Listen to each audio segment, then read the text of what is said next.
Welcome back to the show, everybody. Check out these headlines we have for you today. RipplePartner, and I tell you, asset tokenization like you're not going to believe, ladies and gentlemen.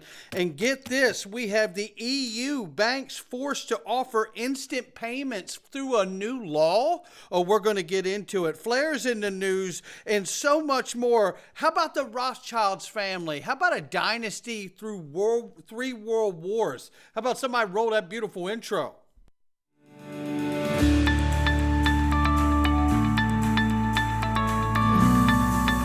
Digital Perspectives with Brad Kimes. Come on in.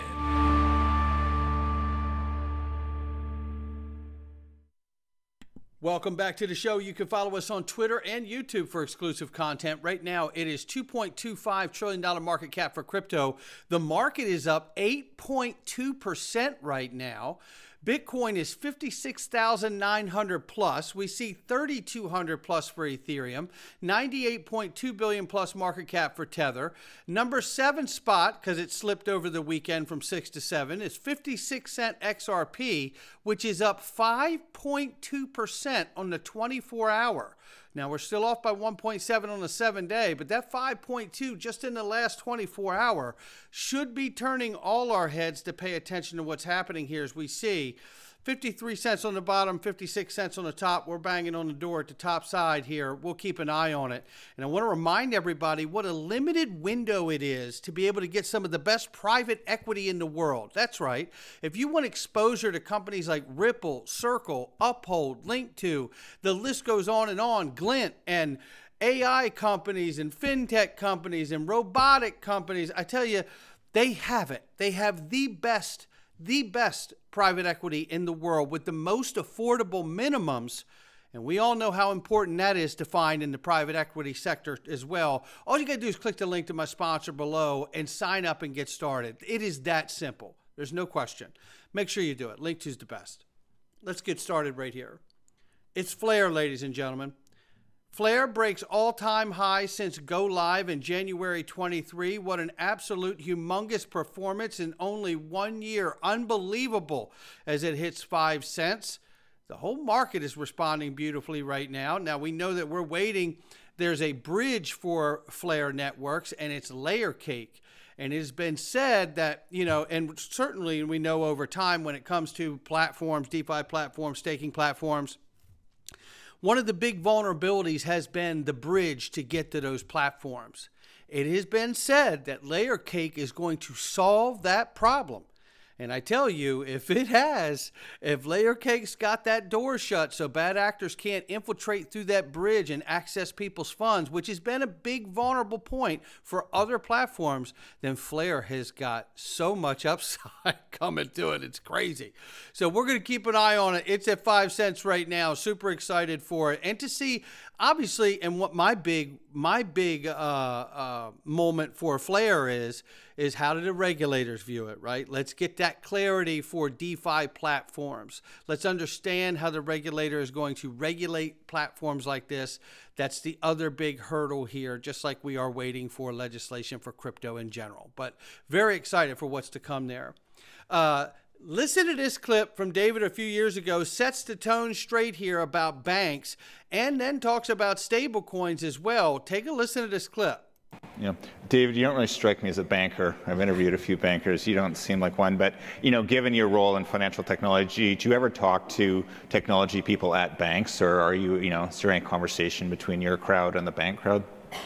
Yeah, I mean, I have to say that it kind of surprised me because I had a fairly naive view of banking. First of all, I thought a bank was like a thing rather than like a large number of distinct things that exist under a sort of umbrella, and there's parts of it that are technically banks and parts of it that are not, which means they can do things both that banks can do and things that banks can't do. And I think the other thing that surprised me is I kind of thought of banks as monolithic, like there's things that banks want. Like the term big banks was redundant to me, right? There are small banks. Well, of course, yes, there are small banks, right? There are the banks that are at the top of the food chain. We can all list them, and there are probably as many as fingers. I have, Deutsche Bank, HSBC, Credit Suisse, JP Morgan Chase, and then there's the whole rest of the banking industry that is not happy. They're top of the food chain, and they view these big banks as their largest and most powerful competitors.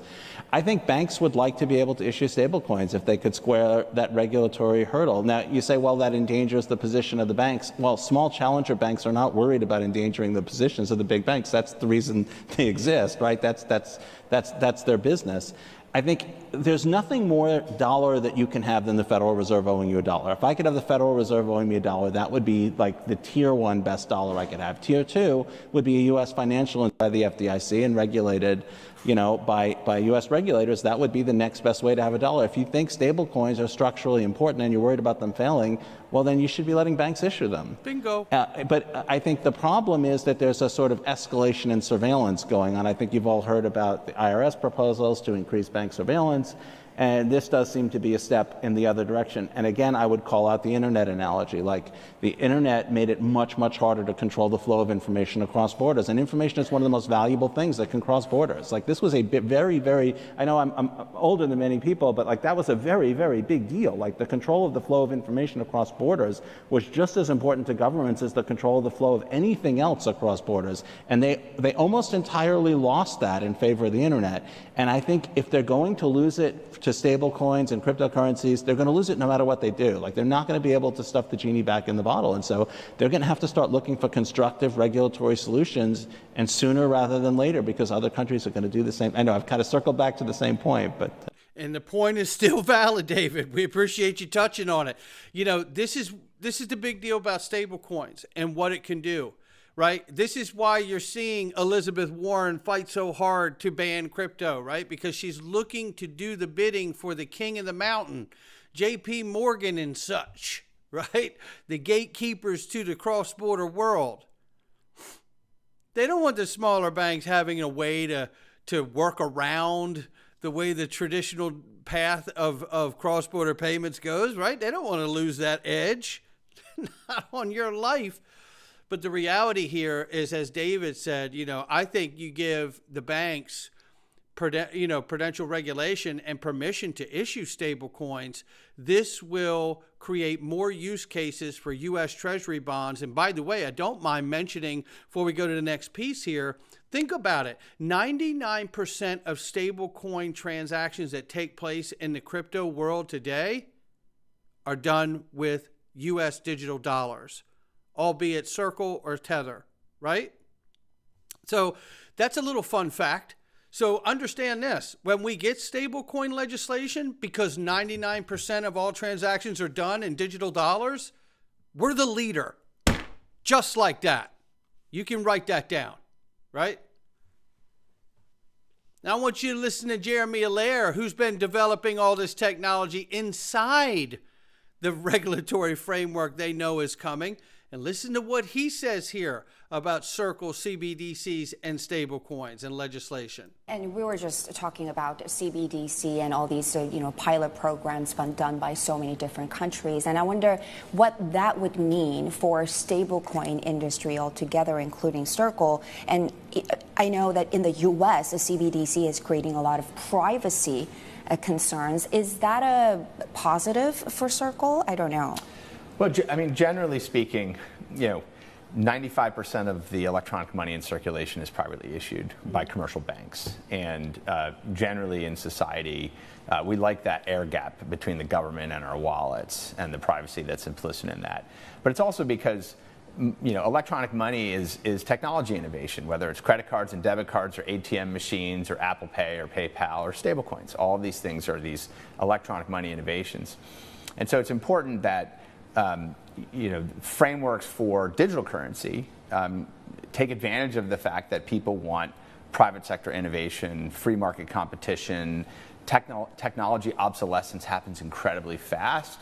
And so I think, what's interesting is that in major financial markets around the world, whether it's Singapore or Hong Kong or Japan, the US, et cetera, the priority is getting stablecoin regulation in place, because that's a here and now thing. Private sector industry which is driving innovation with fiat currencies on blockchains, aka stablecoins. That's sort of what's driving the activity right now. And while there are research projects, that I'd call them, with central banks, that's more likely to be kind of a wholesale infrastructure, sort of upgrading the core systems of the central banks, as opposed to the whole arena of how this works with households and firms. There you go. So he's pointing to it is much easier to do on the wholesale back end than to bring this to the consumer level, right? Like I said, 99% of all transactions in the digital asset space are done using some form of a digital dollar.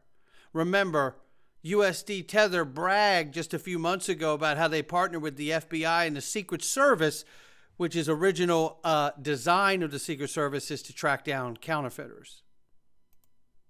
Then there's this. Great news. Banks in the EU will be forced, you heard that right, forced to offer instant payments to other banks in the EU, taking no more than 10 seconds. Isn't that interesting? I know Ripple and the XRP Ledger can get things done in about 3. After a new law has been passed, it says an instant payment will also have to cost no more than a regular payment. This is done to force banks in offering instant payments to its customers. How may this be good for us in the crypto community, especially XRP community? Well, it solves the last mile problem when domestic payments in the EU are instant. And Anders is absolutely spot on, as always. This is really exciting to me. And it's also a little bit deflating when you live in the U.S. because you see that 27 nations were able to come to some collective agreement, and one country, the United States, can't come to a collective agreement. It's just one country versus 27. Now, how'd that happen? Oh, brother. We'll get there. But it's a nice reminder from Sean McBride, ex-Rippler here, who says, guess who has a regulatory approval in the Bank of Ireland? Ripple. As I said, how do you get down to that 10-second instant payment? I don't know, but I know Ripple and the Ledger could get it done in 3. Just thought I'd throw it out there. Then there's this. Today, Onxs and Ripple are partnering to bring multi-asset tokenization onto the XRP Ledger. Are we seeing where this is going at all here? Right? Yeah. This partnership aims to revolutionize asset tokenization on the XRP Ledger, making it more efficient, accessible, and liquid in the digital asset market, which also means AI is going to be involved in that little venture, which is super exciting too, right? And then there is adding the Positive Vibes strategic partnership with Silicon Valley-based blockchain and AI firm. This collaboration aims to implement multi-asset tokenization on the XRP Ledger, promising increased accessibility and liquidity for cryptocurrencies. Always in the hunt to get more liquidity tied into the system, because that's what this is really about, ladies and gentlemen, for me. And the quick hits on this and new from RipplePartner Onxs. This is a nice little thread here. I want to run down this very quickly for everyone before we get out of here. Shout out to Rathacom and give him a follow. It goes down this about the ambitious tokenization project based here in Silicon Valley, but expanding into MENA, Asian markets, right? And that MENA is Middle East, North Africa, right? They first appeared on the XRP Ledger radar speaking at Swell, but you have to understand that with all of this promise, and I'm going to bring you right down to it here, it is, let me see, it is Onxs, I think it is. Onxs is using Ripple to plug into the XRP Ledger, and Ripple does not seem to be using them. They will use the XRP Ledger as a part of their platform. I suspect we'll hear hype about their claims to tokenize sovereign debt funds, but they also claim to tokenize yachts, VC funds too. Importantly, though, they also mention carbon credits, which is a big area of interest for Ripple going forward as well. They also tokenize real estate, and their big 2023 partner was Red Swan. Their tech powers Red Swan's real estate token engine. Both carbon credits and real estate have been explored by Ripple specifically and real-world assets in general. Zonique's reg compliance seems a good match for Ripple. They mentioned AI also resounds. This blog covers their active 2023 accomplishments, but oh my God, these product names, they could only be forged by the Stygian hells of fintech software, right? And he's making fun of the names here. But nevertheless, I want to go down here to show you that we need to understand more about Onxs because it is small, only 2 listed employees, but ambitious nonetheless. They've been at Davos, ETH Denver, and Swell. Curious to see if they make inroads to, or Ripple ends up acquiring them, and that is something to look out for. So that's where we're at with Onxs and where they're headed. This can grow very quickly. Don't let the 2 people thing fool you, right? Because it's all about that tech going on. When you talk about AI and all of that business, you know, these things have been set up, and I can't speak to exactly the system, but a lot of these systems that I believe will win are set up to be very efficient and quick to onboard tokenization for companies that have no idea what they're doing, and that's what it's all about. Now we're getting ready to go into the Freedom Zone, and today we're going to lock this in, ladies and gentlemen. It's Jacob Rothschild has passed away. And we're going to get into that and so much more about the Rothschild family and banking. You should join us at digperspective.com and join us in the Freedom Zone for next to nothing. What a great way to support the channel. And you also get private access to a Telegram group as well as a discount link for the XRP Las Vegas event, which, by the way, the VIP has sold out. Ladies and gentlemen, so go get your general admission ticket, get an after party ticket, get a ticket to go have private dinner with Brad Garlinghouse, Honorable Christian Carlo, John Deaton, who's now running for Senate, Eleanor Terrett, and I'm sure there'll be another 1 or 2 in there. I'm going to be there. I know DAI is going to be there. Make sure you're there. This is going to be a great time. I will see all of you in the Freedom Zone. Not financial advice from me or anyone else.